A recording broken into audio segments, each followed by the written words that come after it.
The transatlantic slave trade was responsible for the forceful movement of over 10 million Africans into slavery, with a huge number of them targeted towards the New World. The New World here means the Americas. The level of the operational success of this inhuman trade cannot be said to have been achieved without political support. The major question has always been, what level of support did European government render to make the over 3 centuries trade successful? Please, if you're watching us for the very first time, subscribe to our channel and click on the notification icon so that anytime we drop a new content, you will be one of the earliest persons to be notified. We will as well appreciate your comments and your contributions. The operational method of the transatlantic slave trade was in 2 dimensions. There was the African angle and as well the European angle. In the African angle, African slave dealers supplied these slaves to the European slave dealers that mostly purchased them from the coastal areas and moved them to the New World and Europe. The volume and success of this trade was achieved through government support. Most authors tend to document that the transatlantic slave trade was started by the Portuguese. The early participation of this trade by the Portuguese dealers was disrupted because of the opposition to the trade by Prince Henry of Portugal. L.M. Okafor explained it in this way. He stated that the transatlantic slave trade was started by the Portuguese. In 1441, one of the Portuguese explorers named Gonçalves returned to Lisbon with some African slaves, whom he presented to Prince Henry the Navigator. At first, Prince Henry received these slaves happily, since his intention was to educate them, convert them to Christianity, and send them back to Africa as missionaries. He was, however, opposed to the selling of Africans as slaves, and so he later banned further importation of slaves. His activities made some Portuguese slave dealers to shift their focus. Some of them started moving African slaves to the Akan region of the present-day Ghana. In the Akan region, African slaves were believed to have been used in mining activities. When Prince Henry died, his successors encouraged the importation of African slaves into Portugal. This encouraged the smooth importation.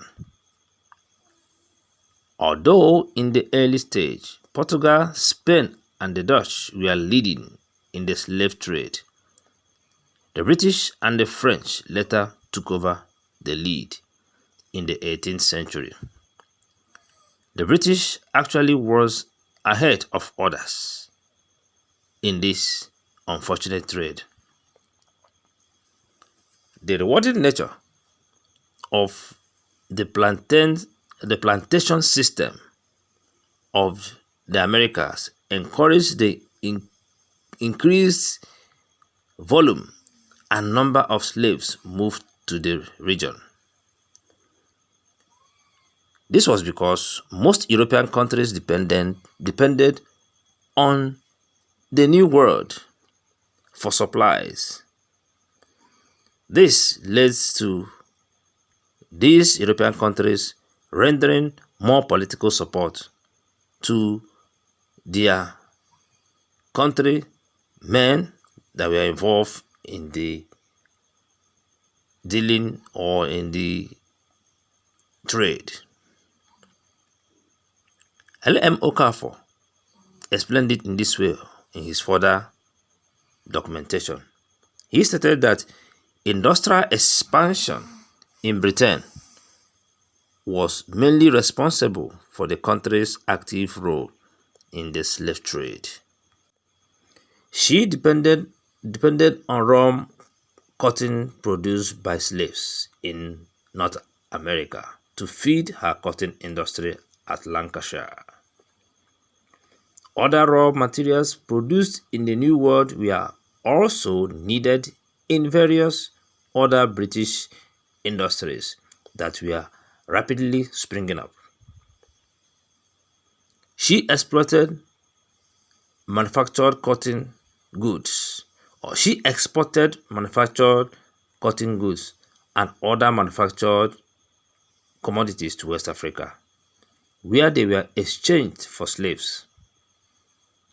The slaves were then transported to the New World, where they were exchanged for raw cotton, sugar, and tobacco, which were subsequently sold to manufacturers. Britain became very wealthy in this triangular trade. Both Liverpool and Bristol owe their growth to the profit of the slave trade.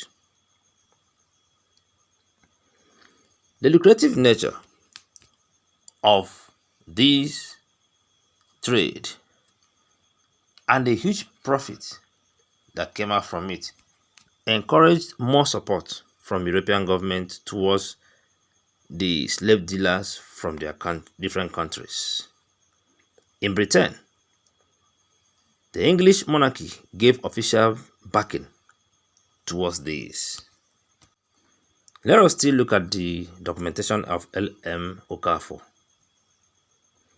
He stated that in Britain, for instance, Queen Elizabeth I knighted John Hawkins and made him commander of a squadron of 7 ships that would transport slaves from Africa to the West Indies, because in 1562 he exported a shipload of 300 slaves from Sierra Leone.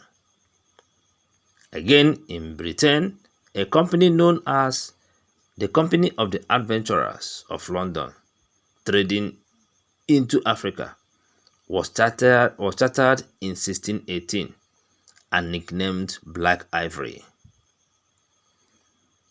Some writers tend to refer to John Hawkins as a pirate. To support their citizens' involvement in this trade, most European countries started providing military backings. The increased involvement of European countries on the trade led to rivalries among them.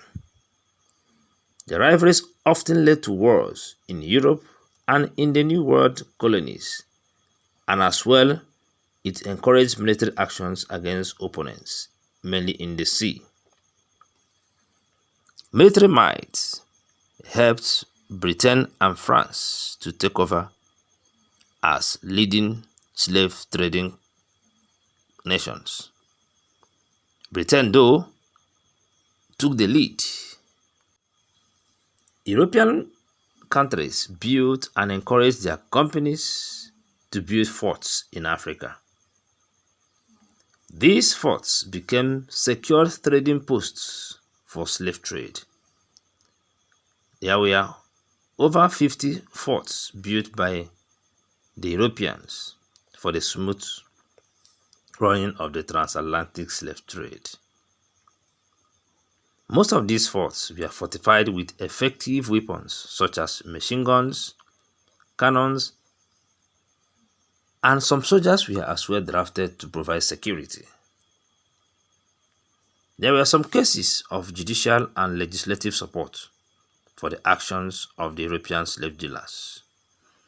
A notable case was the Zong ship case, where some British dealers threw over 100 African slaves into the water and they died.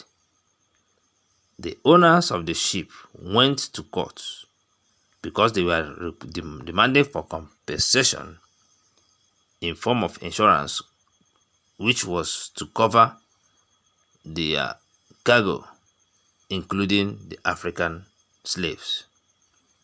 The judge at first gave favorable judgment, but later changed his mind because of public outcry. But the bottom line was that some legislative arrangements tend to cover the activities of these slave dealers.